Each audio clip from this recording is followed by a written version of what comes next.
Hi, my name's Phil. I like talking about politics. So, it wasn't much more than a week ago that JD Vance was berating Europe over its moves to block Russian propaganda in non-Russian election campaigns.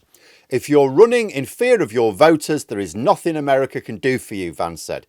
But after his bully boy performance at the White House on Friday, Vance went on a skiing holiday with his family to Vermont.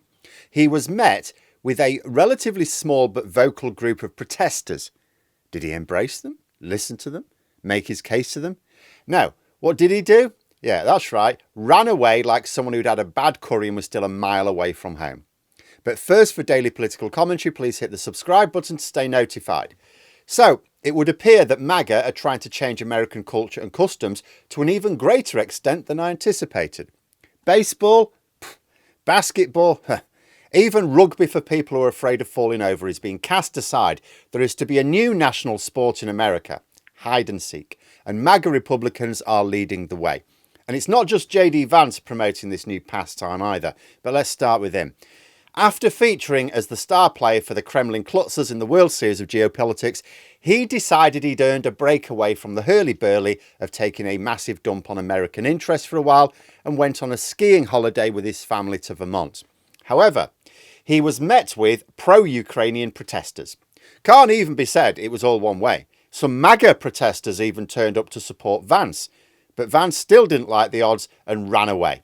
And if you think he just stayed away from the crowd, didn't talk to them or anything like that. No. Almost no politicians do that under the same circumstances. And I would especially not blame one in a country where you can buy a gun so easily. Though it is people like Vance who created that situation. But Vance had booked a posh hotel to stay in. But that is not where he is staying. He's now reported to be hiding away in an undisclosed location.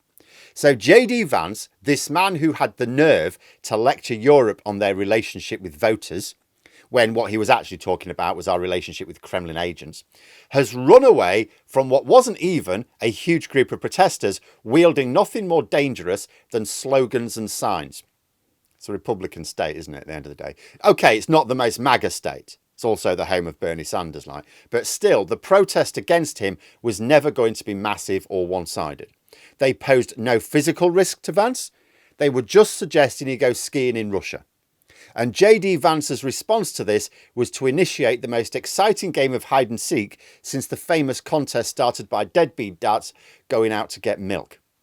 JD Vance, so-called man of the people, hiding from a small group of them in otherwise friendly territory. I mean, I remember a documentary one time going way back, which covered John Wayne's political life before I was born. Now, Wayne's views were just as abhorrent as Vance or Trump's in many ways, weren't they? But he would still present himself to debates with audience very much ranged against him. There was one particular case of a load of young people, sort of Democrat leaning. He took their questions. He would talk to them in a friendly manner. Didn't back away, didn't run away, didn't shy away. He'd argue his case to them. And he got nowhere in politics. JD Vance is the vice president and has run away at the first hint of an American voter not being entirely happy with him. Because let's think about what he actually ran away from, what he physically ran away from. Nobody was brandishing guns. Nobody was threatening harm. Nobody had a sign with a picture of Vance and a crosshairs on it. Nothing like that. They were making their displeasure known. They were exercising their freedom of speech without even impinging on anyone else's, including Vance's right to safety and dignity, which, by the way, Vance does not care about. Vance could have carried on with his holiday exactly as planned.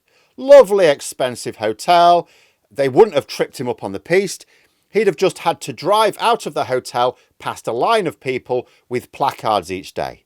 Ooh, scary. That's what he was running away from. A line of people with placards that he'd have to drive past each day. That was what he was afraid of. This is a sign of the times in America in 2025, isn't it? A craven vice president for a craven America. He's like the weedy kid who sucks up to the bully, isn't he?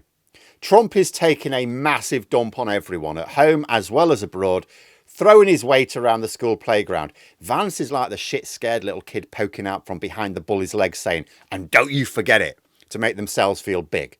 But you put them in the playground on their own and see them turn tail and run, as Vance just did in Vermont. And it's not just the vice president. Republicans in general are embracing this marvellous new sport of hide and seek.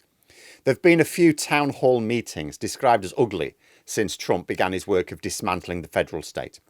Angry Republican voters included, who are now saying, yes, I know I voted for the leopards eating people's faces party, but I didn't think they'd eat my face. Usual thing.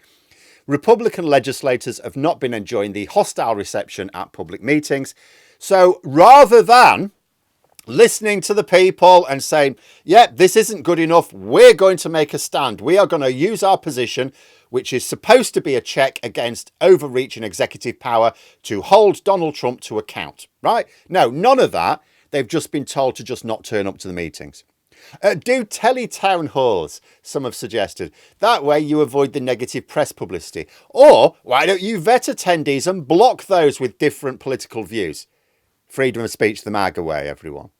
Trump has already banned critical journalists from his press conferences, as well as forced government agencies to cancel subscriptions to some of the most respected news outlets in America, as well as the New York Times. Now senior Republicans are telling their politicians to avoid the public altogether, and JD Vance is showing them how to do it. This is the new America of Project 2025.